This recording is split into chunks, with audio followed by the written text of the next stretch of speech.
The bricks we throw at police today will build the liberation schools of tomorrow. After myself and another comrade were released from jail following the occupations of Wheeler Hall at University of California, Berkeley, we sat down with another friend to document our thoughts. We wanted to write a piece as three people who saw importance in the student occupation movement, but were non-students at the time. Little did we know these events would pave the way for a larger Occupy movement in only a few years' time. After giving a speech at the UC Berkeley campus during a rally, I was picked up by police while coming out of the bathroom at a restaurant. As police grabbed me, I screamed, "I swear to God I washed my hands." My charges: inciting a riot and carrying a weapon on campus, a pocket knife.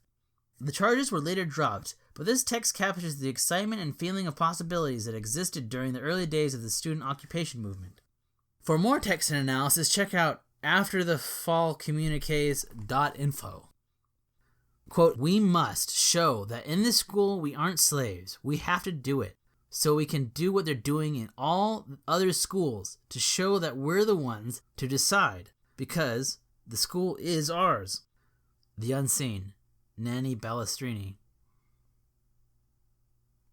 Days later, voices in unison still ring in our ears. Whose university? At the end, in the bed, we mumbled and replied to ourselves in our dreams, "Our university." And in the midst of the building occupations and the festive and fierce skirmishes with the police, concepts like belonging and ownership take an opportunity to assume a wholly new character. Only the village idiot, or in the modern equivalent, a bureaucrat in the university administration, would think we were screaming about something as suffocating as property rights when last week we announced, "The school is ours." When the day erupted, when the escape plan from the drudgery of college life was hatched, it was clear to everyone that the university not only belonged to the students, who are forcefully reasserting their claim, but also to the faculty, to every professor and TA who wished they could enliven the mandatory curriculum in the repetitive 101 classes, to the service workers who can't wait for their shift to end, and to every other wage earner on campus ensuring the daily functioning of the school. Last week, the actualization of our communal will gave us new clarity. The usual divisiveness of proprietorship was forcefully challenged, cascades of hidden meaning rushed onto rigid notions of possession, and our eyes looked past the surface appearance. So now when asked, who does this university belong to? We can't fail to recognize that college itself was built by labor from generations past.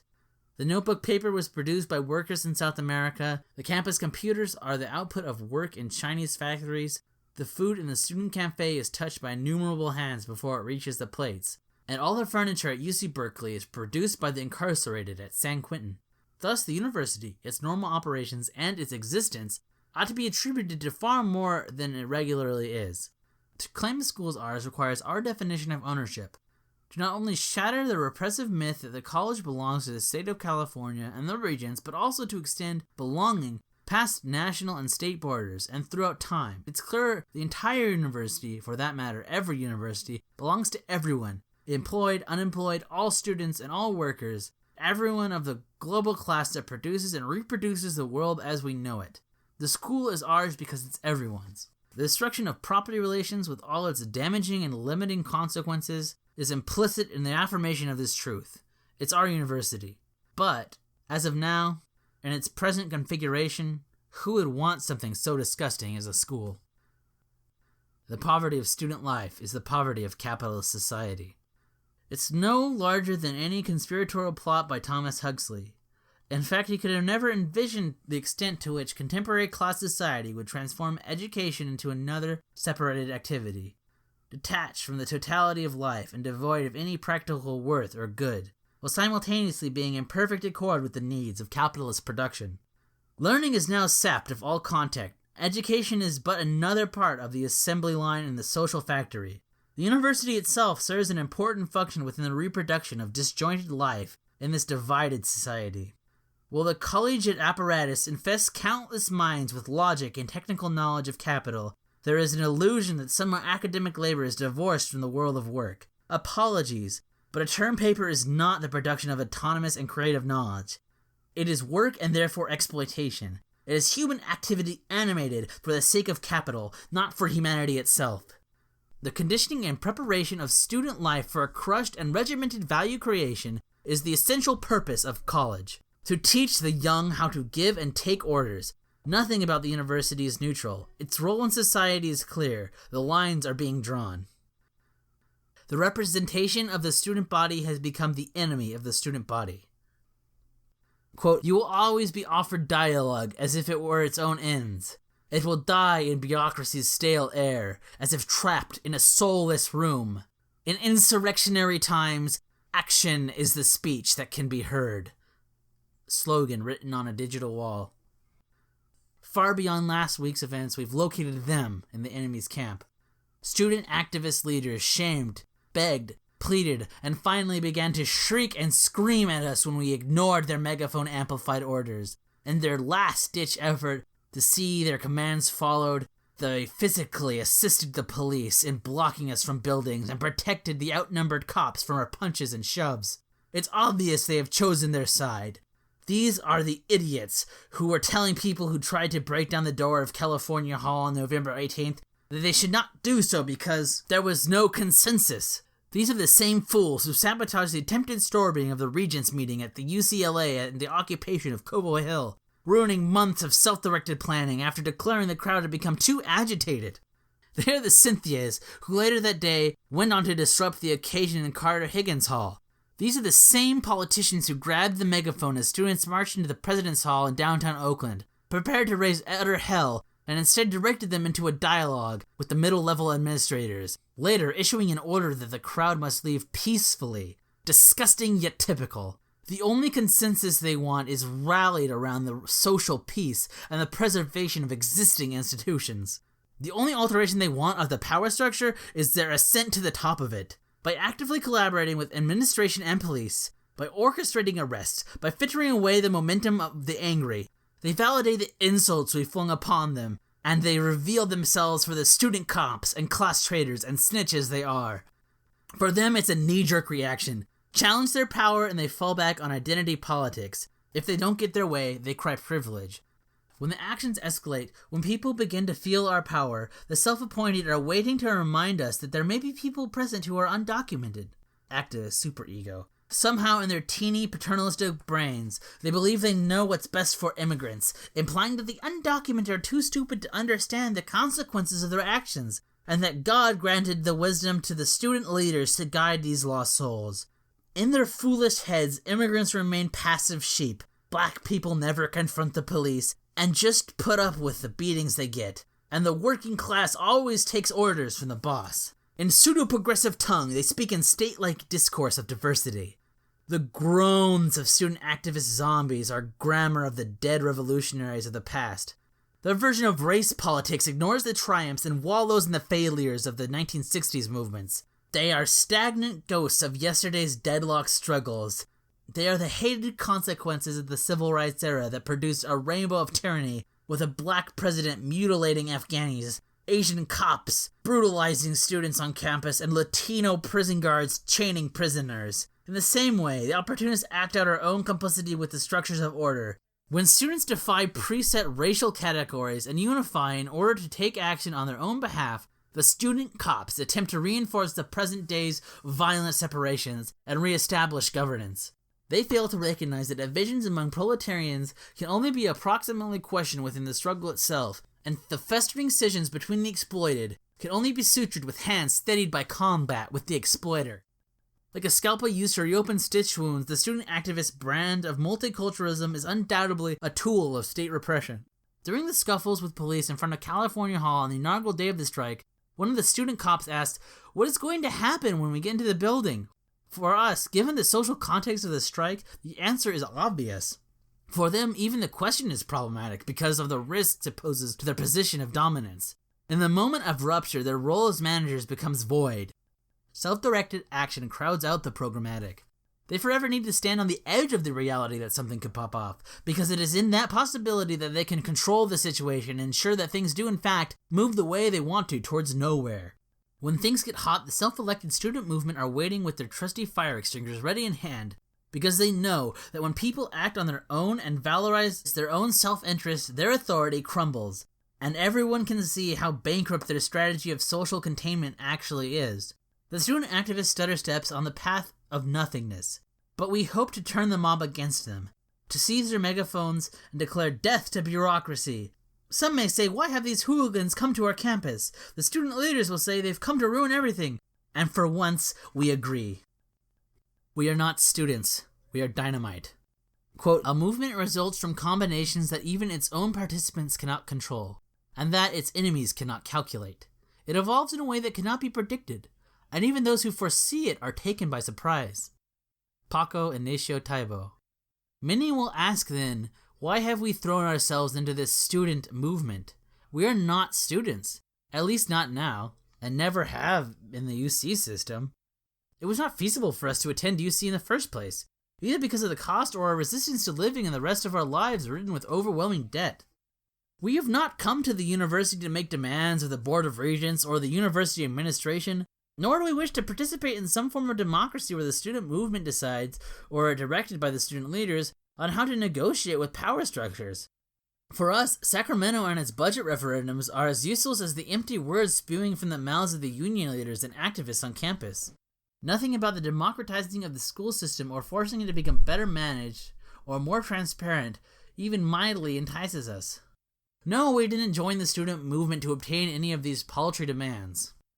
Last week we began to attack the university, not just because we are proletarians scorned by and excluded from the UC, or because we hope by resisting we may reduce the costs and thus join the UC system and elevate our class positions. Our choice to collaborate in the assault on California schools was driven solely by our own selfish class interest. To take its shit and use it for ourselves, occupy buildings become space for which to further strike the exploiters of this world, and at the same time, to disrupt and suppress the ability of the college to function. Like any other institution structured by class society, the university is one of our targets.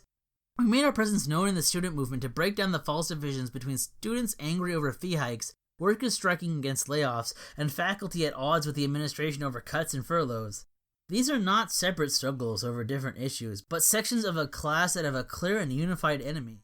We have come for the same reasons we intervene in any tension, to push for the total destruction of the capitalist exploitation and for the recomposition of the proletariat towards a way of life without a state of class system. And so, ask yourself how one could go about reforming something as debilitating as a university. Demanding its democratization would only mean a reconfiguration of horror. To ask for transparency is nothing but a request for a front row seat to watch an atrocity exhibition. Even the seemingly reasonable appeal of reducing the cost of tuition leaves a noose of debt wrapped snugly around our necks. There's nothing the university can give anyone. But last week's accomplishments show that there is everything for us to take. If anything, our actions were more important than any of the crumbs the UC system or the Regents Board might wipe off the table for us. During these days, we felt the need for obliterating renewal give rise to intense enthusiasm. We felt the spirit radiate throughout the campus and press everyone to push the university struggle not only to its limits, but to its ultimate conclusion against the university itself. And so it must spread. Quote, it is surely not difficult to see that our time is a time of birth and transition to a new period. The spirit has broken with what was hitherto the world of its existence and imagination, and is about to submerge all this in the past. It is at work giving itself a new form. The phenomenology of spirit. The stench that the university emits has become unbearable, and students everywhere are reacting against this institution that perpetually rotted away their being through an arsenal of disciplinary techniques. At campuses across California, the corrosion of life is brought to a quick halt when the college's daily mechanisms of power is given the Luddite treatment, and suddenly, studying becomes quite meaningless. Shamefully, the administration, terrified they are losing control and supervision of the pupils they spent so much time training, turns riot police on anyone ripping off their chains. At UC Santa Cruz, UCLA, UC Berkeley, UC Davis, SF State, and CSU Fresno, the occupations display the need for free and liberated space. The recalcitrance is spreading. In Austria, students left their occupied territories in the Fine Arts Academy to march on the U.S. Embassy in solidarity with police repression on California campuses. On the same continent, the occupations in Greece have now extended outside the university into high schools and even middle schools. Everywhere, youth are recognizing school as a vapid dungeon, stunting their growth, and at the same time they are refusing submission to crushing of their bodily order. All over, a new generation is seeking passion for the real, for what is immediately practicable here and now. The assaults on police officers, the confrontation with administration, the refusal of lectures, and the squatted buildings point the objective struggle in the direction of the complete and total negation of the university. That is, brick by brick, smashing the academic monolith into pieces, abolishing the college as a specialized institution restricted to a specific segment of society. This will require the recomposing of education as a generalized and practical activity of the entire population, an undermining through which the students shall auto-destruct. Going halfway always spells defeat, and the spreading of discontent is our only assurance against stagnation. Complete self-abolition necessitates the logic of revolt spill out of the university and flood the entire social terrain. But the weapons of normalcy are concealed everywhere, and especially within the most mundane characteristics of daily life. The allegiance to the bourgeois family structure, interruptions by the holiday vacation, and school breaks threaten to douse the fuse before the ignition and hinder our movement. Let us not lose sight of the tasks before us.